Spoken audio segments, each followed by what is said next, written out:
अभी का मन में कहीं कि अपने भी मोटरसाइकिल लानी है, भले कहीं भी जाए लानी है। फिर 1 साल तक मेहनत करी, पैसा इकट्ठा करा, मोटरसाइकिल लेने गए। गांव का 4 लोग को साथ ले गए, चलो चलो देवासुर ने कहीं आज नई लम्बा हीरो होंडा हमारा सामने से रोज हिटे यार, आज हूं भी गाड़ी लूंगा। नई गाड़ी लेने गया, 50,000 रुपए लेके गया, नई गाड़ी ली, हार चढ़ाया, मिठाई चढ़ाई, नायल फोड़ा, खूब खुश होए गांव का लोग के चाय पाए, चलो चलो चाय पियो, अपन ने गाड़ी ली अने घरे आ जो मिठाई भी बांटांगा। और जहां घर पहुंचा और सामने घर के गाड़ी खड़ी करी, खूब सुखी हुआ, इतने में फटाका फूटने की आवाज आई। तो पूछी क्यों रे फटाका काय का फूटेगे, तुम्हारा नहीं मालूम के कहीं क्यों तमा पड़ोसी 4 पहिया की ले आयो। मैं ये कहना चाह रहा हूं कि हम किसी की बराबरी कहां तक कर पाएंगे, आप बोलो। मैं एक सूत्र आपको व्यासपीठ से दे रहा हूं आज कि जीवन में अगर सुखी रहना है तो कभी अपने से ऊंचे को मत देखना मेरे भाई। अगर सुखी रहना है तो अपने से नीचे को देखो। अगर ऊंचे को देखोगे तो उसके पास ज्यादा है, उसका ज्यादा दिखेगा तो आपके पास जो वो कम लगेगा।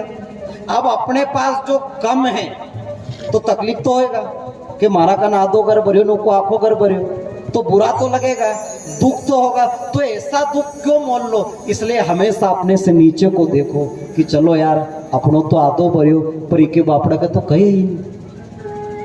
अपने तो कम से कम जुन्नी मोटरसाइकिल है पर इके बापड़ा के तो कहे ही नहीं। अपना कम तो 10 बीघा ही जमीन है पर इके तो बापड़ा के कहे ही नहीं। तो थोड़ा सुख मिलेगा कि नहीं आपको, थोड़ी संतुष्टि मिलेगी कि नहीं। अनुना 100 बीघा आड़ा के देखो तो रोज भले भीतर से बड़ी बड़ी काला कट हुई जाओ, हाँ ओके कहीं फर्क पड़ी नहीं। पर आदमी असो नहीं करे। हमने बहुत बार देखा साहब कि दूसरा अगर हमारा पड़ोसी, हमारा सगा भाई अगर थोड़ा पैसे वाला हो जाए तो आदमी को ब्लड प्रेशर की गोली खाना पड़े। पैसा वो और ब्लड प्रेशर हमारो बढ़े। नारद जी महाराज ने देखा कि मृत्यु लोके जनः सर्वे नाना क्लेश समन्वित,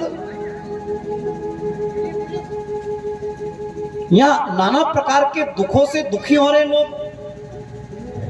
सबका दुख देखते देखते पुष्करम च प्रयागम च गंगाम गोदावरीम तथा हरिक्षेत्रम कुरुक्षेत्रम, हर जगह घूमते घूमते नारद जी महाराज वृंदावन में पहुंचे तो देखा यमुना नदी के किनारे एक माता, सर के केश खुले हैं, आंखों से अश्रुपात हो रहा है, 2 बालक उसके सामने भी अचेत अवस्था में पड़े।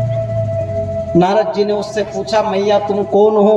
उसने परिचय दिया, अहम भक्ति ऋतिख्याता इमो में तनया मतो ज्ञान वैराग्य नामानो काल योगे नजर जरह। मैं भक्ति हूं, ये दोनों मेरे पुत्र हैं, ज्ञान वैराग्य इनका नाम है। हे नारद जी इनको कैसे जागृत किया जाएगा।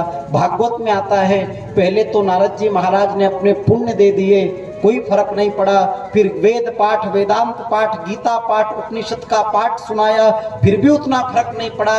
अंत में श्री नारद जी महाराज बद्रिकाश्रम में जाकर के सनत कुमारों से मिले हैं और उन्होंने भागवत जी की कथा भक्ति ज्ञान वैराग्य को सुनाई है, जिसके द्वारा भक्ति माता तरुणी हुई और ज्ञान वैराग्य जागृत हुए हैं। ऐसी श्रीमद् भागवत में कथा है।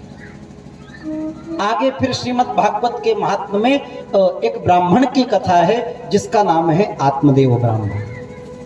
अब कई बार हमने आपको ये कथा सुनाई है, आज तो केवल प्रसंग को स्पर्श करके मैं आज के कथा प्रसंग को विश्राम करूंगा, फिर कल से हम लोग विस्तार से कथा सुनेंगे। तो अभी हम निवेदन भी कर दें कि कल से आप सब लोग थोड़ा समय का ध्यान जरूर रखना। हालांकि हमारे मालूम ठंड को मौसम है, 12 तो जदई बजी जाए मालूम भी नहीं पड़े, पर फिर भी मेरी माताएं सब समय का ध्यान रखना। आंखों नरो मोटो पांडाल बनायो अनि पर्दा ऐसा खाली खाली दिखे तो मजो नहीं आए।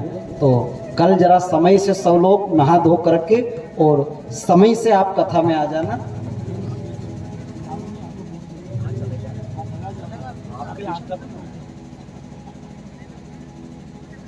हम तो देखो आपको कथा सुनाने ही आए, हम कोई दूसरों काम तो ही नहीं, अपने कहाँ गाइड हो रबेर ना आवे, पर तुम्हारे नरो काम है। पर फिर भी आज 3:30 तक चला देंगे पर कल से तो 3 तक ही चलाएंगे। हमारे मालूम ही तुम सब सोच रहे होगा कि अभी तो बैठा ना, अभी का भी उठाया, हमारा तो माहौल ही नहीं बने, पर वो समय का ध्यान रखना पड़ेगा। हमने अपने जीवन में कभी समय का अतिक्रम नहीं किया।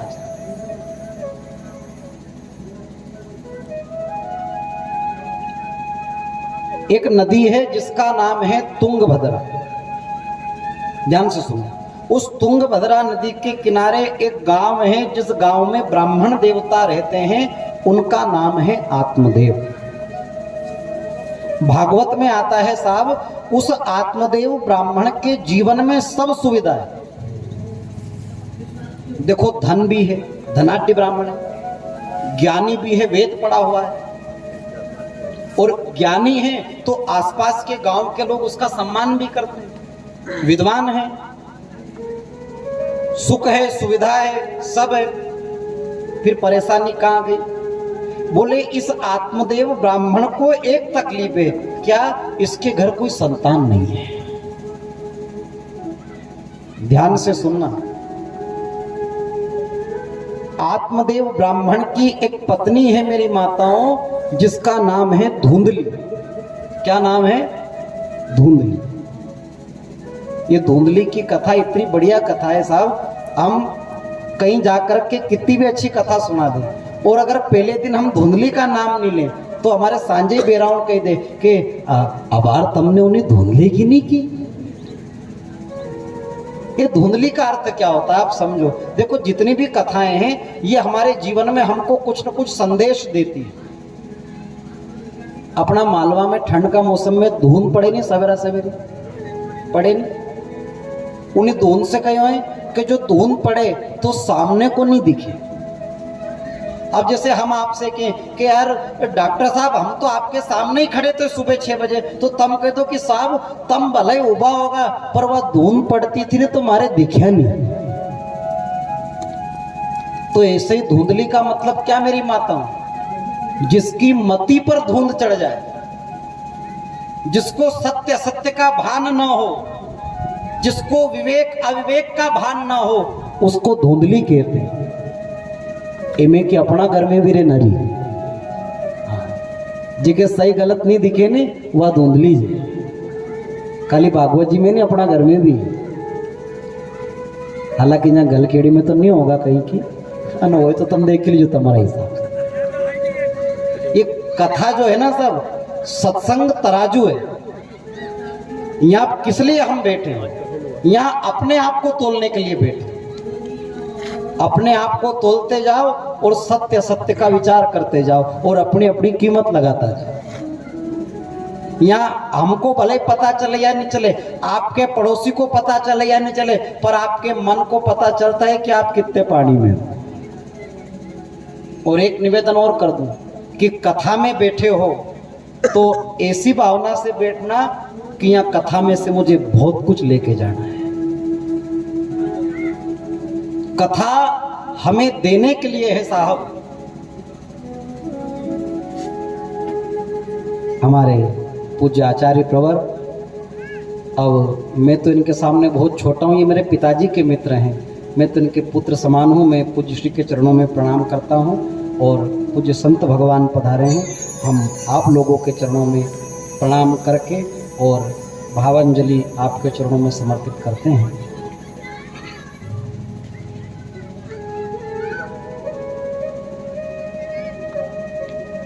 बोलो भक्तवत्सल्य भगवान की जय।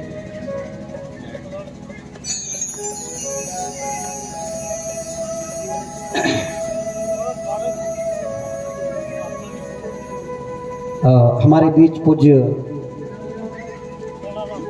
महाराज जी पड़ाना से आए हैं, उनका स्वागत हमारे आदरणीय लाइनमैन साहब बाबूलाल जी कराड़ा, सब लोग जोरदार तालियों से अभिवादन करें। हरिओम। पड़ाना एक सिद्ध आश्रम से, जिसे नरसिंह आश्रम के नाम से जाना जाता है। भगवान नरसिंह ने तो अनेक प्रकार के आनंद हमको प्रदान किए हैं। यानी भक्ति का सबसे बड़ा अगर आनंद कोई ने दिया है तो भक्त श्रेष्ठ नरसिंह ने दिया। उनको भी यहाँ आना पड़ा, पावन पवित्र पुण्य सुलगा भूमि पर। तो जब जब धर्म की हानि हुई तब तक भगवान को आना पड़ा।